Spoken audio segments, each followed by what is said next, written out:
Hola amigos del Excel, bienvenidos a un nuevo vídeo. Hoy aprenderemos dos formas de sumar números negativos. La primera forma y la más sencilla es utilizar la función sumar.si. Rango a sumar todos nuestros gastos, punto y coma, y le pondremos la condición que si es menor que 0 nos haga la suma,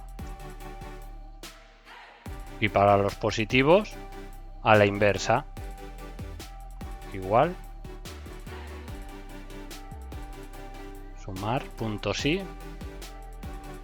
nuestros gastos, punto y coma, y entre comillas que sea mayor a 0.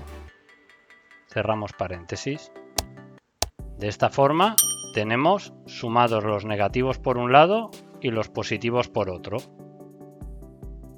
La segunda manera es hacer dos columnas, una para los negativos y otra para los positivos, y realizar la suma independiente.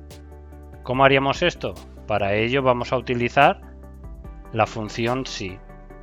Igual si, paréntesis,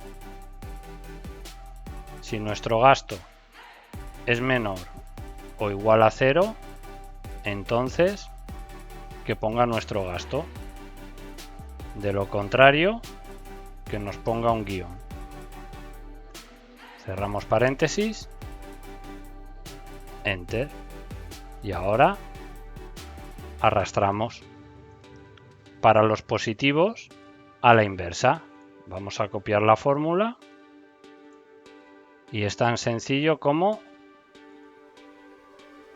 en vez de menor o igual a 0 pondremos mayor a 0. Enter, y arrastramos nuestra fórmula.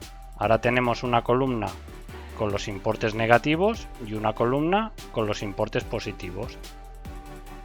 Y si lo seleccionamos todo, al mayúsculas igual, tendremos los importes negativos y los importes positivos.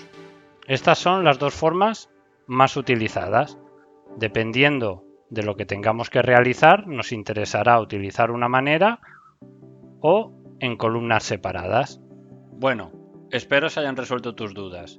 Si te ha gustado, dale a like, comparte y suscríbete para más vídeos como este. Déjame en los comentarios qué te ha parecido el contenido, cómo puedo mejorarlo o si quieres que haga algún tutorial específico. Me ayudarás mucho. También puedes seguirme en las redes sociales. ¡Hasta pronto!